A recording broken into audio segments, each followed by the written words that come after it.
ability to articulate what you are for. Therefore, you have to become destructive about what the other people are saying, because you can't win the battle of ideas with an absence of ideas. You can't win a battle of ideas by saying your idea is crap, because sure, it's crap, but if you're not offering it, if you're afraid to offer anything in exchange, and that's where we are, I think. People on the conservative side of things are afraid to say the things that they ought to say, which is some of the things that you were articulating earlier about the 7 or 8 different things in life that one ought to focus on in order to make for a meaningful life. Well, if you're afraid to say any of those things, then the only thing that you have left is to become the destructive mirror version of the thing that you're fighting. And I see this, the problem I see with this, and this is why I wanted to talk to you about the Ukraine thing as well, is I see the anti-woke instinctively going to a position of, well, whatever we're being told is automatically untrue and automatically wrong. And that means that they no longer believe in the concept of truth either. If to you, the truth is the opposite of what the mainstream is saying, you don't believe in truth either. All you believe is in this pointless, destructive battle in which truth and reality no longer exists. And I think, Jordan, one of the biggest challenges that we face is the technological destruction of the very idea of truth that we're living through. That is what I think we're wrestling with. So the conversation that we had obviously did go very deep, and we talked about God and religion. But if your claim is that we cannot agree on truth without God, then maybe I'm going to potentially agree with you that that's perhaps what the world needs, because if you think that's the only way we're going to get around truth, we need something, because right now, neither side knows what the truth is. Well, the question is, Konstntin, I think to some degree, the question there is there by necessity, is the image of God by necessity nested inside the claim that there is such a thing as truth? And I think it might be, because one of the things I've been seeing happening, and the fact that this is happening isn't self-evident that it would happen, like inevitable, is that, and I think this is what's put people like Richard Dawkins back on their heels a little bit, is that the hope was that if we got rid of the superstitious totalitarianism of the religious delusion, that everyone would spring forth as an Enlightenment scientist. Now, the problem is that most scientists aren't scientists. Yeah. Maybe 2 or 3% of them are. It's really hard to be a scientist. You have to really be oriented towards the truth and nothing else. And I do think Dawkins, to a large degree, falls into that category. I think Dawkins acts out the proposition that the universe has an intrinsic logos and that the pursuit of that will set you free. Now, he believes the religious enterprise interferes with that, but the fundamental ethos that he acts out is nonetheless, I believe, a religious ethos. It isn't obvious to me at all. I think that if we lose God, so God is dead, we'll lose science too. And I think that's playing out right now, man. Is there less of an assault on the idea of religious transcendence than there is an assault on the idea of scientific truth? I don't think so. I think they're both under the gun to exactly the same degree. And the STEM fields, science, technology, engineering, and mathematics, are, they're falling prey to the machinations of the woke left like a butter stick and, being run through by a hot knife. We could easily lose the scientific enterprise. Well, this is why I've always said that the trans thing is what will break intersectionality and wokeness, because that is a point at which reality does clash with ideology. And to the extent that reality exists, and I believe it exists, and truth exists, that is a focal point where you cannot pretend anymore. Once you've cut a teenage girl's breasts off and she's not happy about it 3 years later, that is a point at which whatever ideas you had in your head about everyone gets to define themselves, well, guess what? That is the point at which reality clashes. And it's the same with parents, obviously. We've just interviewed somebody about this, a woman who transitioned her child and regretted it. And we'll be putting that out very shortly. Oh, okay. Well, I did an interview with Chloe Cole. I saw that. Who had transitioned and regretted it. Yeah. And I think that's what's going to happen. Well, at the beginning of Genesis, when God creates human beings, he does say, well, people are made in the image of God. So that's the installation of this divine transcendent value that's part and parcel of, let's say, the eternal soul, right? It's emblematic of the intrinsic dignity and importance of each person, regardless of status. But then the second phrase is men and women, he created them, right? The notion that there's this fundamental bifurcation that's built into the structure of reality itself. And you can easily make that into, you can easily make a biological case for that. I mean, right. Sex is, I don't know if there is a conceptual or perceptual category, an orienting category. I don't think there's an orienting category that's more fundamental than male and female. I think it's more fundamental than up and down. And so you blow that out with your Tower of Babel, which is exactly what we're doing right now, is you blow out everything. And so I do think the T in the LGBT, ETC alphabet panoply, the T is going to be the breaking point. Right. I do believe that. Because that is the point at which the truth claims are evidently impossible to maintain, the identity truth claims that people make. And we have just had this case in the UK, in the Scottish prison, where a double rapist was put into a female prison. And the public are starting to realize what's going on, Jordan. And I have always said this would happen because on most things, people will go along, as you said, to get along. But on this sort of stuff, they can't anymore.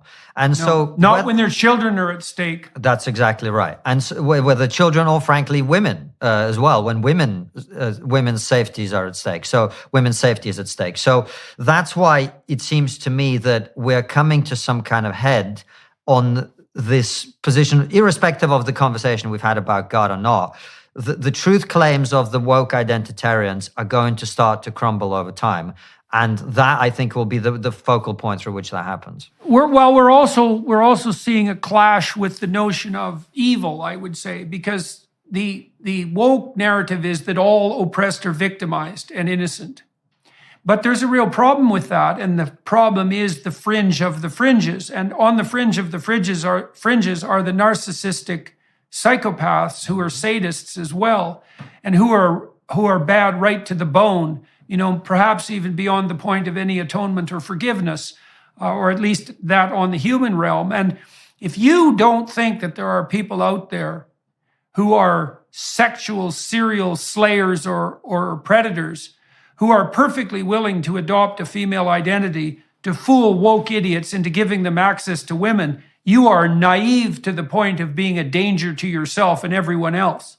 And when I watch people like the Scottish Prime Minister do backflips to try to deny the reality of people like that, I think you bloody well better hope for your own sake that one of those psychopathic deviants doesn't make himself manifest in your bedroom in the middle of the night one day. So there's a naivety there about the reality of evil that is also as deep as the denial of basic, let's say, both biological and metaphysical / conceptual reality. And that is a hard wall to run into. It's the main problem with the systemic way of looking at society as they do, because if you believe that people's behavior is predetermined by structures and systems, then those marginal deviants can't be accounted for that. This is why at the extreme end of wokeism, they believe in abolishing prisons and the police. And the reason they believe that is they believe that you can only be made into a criminal by a bad, corrupt system, instead of recognizing the fact that criminals and bad people have always existed throughout history, because that seems to be the distribution of skills and talents and predilections and psychological traits. But they can't see that. And choices. So yeah, that's the big one that we can't talk about, but choices, exactly right. Yep. So that's the fundamental flaw in analysis, but it of course produces these crazy ideas where people believe that, well, no one is ever going to be bad unless the system made them so. Well, guess what? That's not how life works.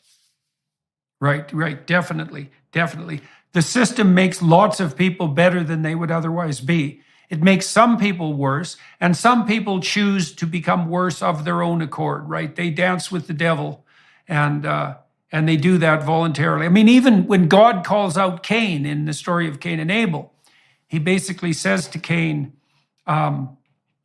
sin crouches at your door. That's the temptation to be envious of Abel and to be, fratricidally vengeful. God says to Cain, your sacrifices have been rejected because you didn't put enough effort into them, and that's made you bitter. And now sin crouches at your door like a sexually aroused predatory animal, and you've invited it in to have its way with you, and all the consequences of that are on you. And that's exactly right, as far as I've been able to tell, is that people can be alienated and marginalized and pushed out of society, and that can be very unfair. But then when they get bitter and decide to open the door to the vampire that's lurking outside, then they enter into a creative bargain with said spirit and all hell breaks loose. And there's an element of choice in that. And if you don't see that, then you're blind enough so that you will be the prey of those predators. So that's why we need the positive vision, Jordan. That's why I'm excited about. And by the way, I know we want to wrap up, but I will just say this, that I think what you're in formulating this idea of needing some kind of positive vision, you're actually channeling something that a lot of people are feeling.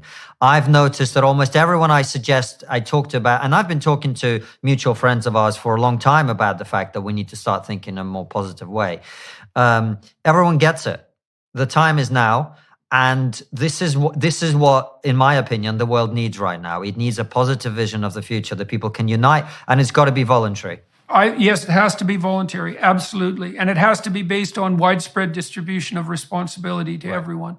It can't be top down. Well, and that goes along with it being voluntary. Well, what's been weird about putting together this enterprise, and we're going to release more details about it soon, is that everyone I've talked to in like 25 countries immediately says, we really need to do that. I'm on board.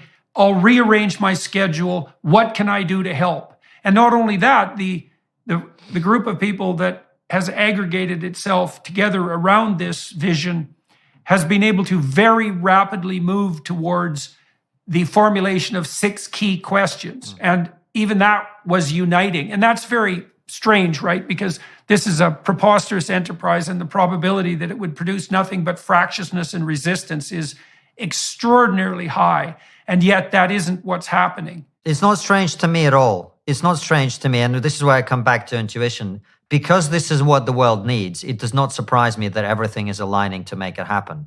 And the reason that people are canceling appointments and whatever is they recognize fundamentally that the problem we've been trying to solve for the last however many, 6 or 7 years at least, is not going to get solved by the methods we've been using so far. And something new and radical is necessary that is constructive in nature. Because the world has become a very destructive place. That's part of that universality of underlying intuition, right? You can see in that the time calls for a particular solution, and then that intuition makes it manifest. It makes itself manifest to everyone. And that is part of a uniting, what would you call it? Well, it's part of the manifestation of a uniting spirit. There's no other real way of characterizing it. Now, I disagree, but we probably don't have the time. No. Well, how you regard the nature of that spirit. Well, we're all looking at a world.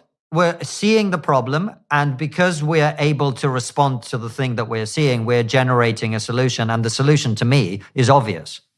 Yep. Right. That's what I say. That seems to be the case. And that seems to be how it's playing itself out. So now we have let's do it. Exactly. Well, we have to, what would you say, orient ourselves very carefully so that the temptations for this to be undermined by something that is once yet again top down don't make themselves manifest. Yeah. All right, Konstntin, and for everyone watching and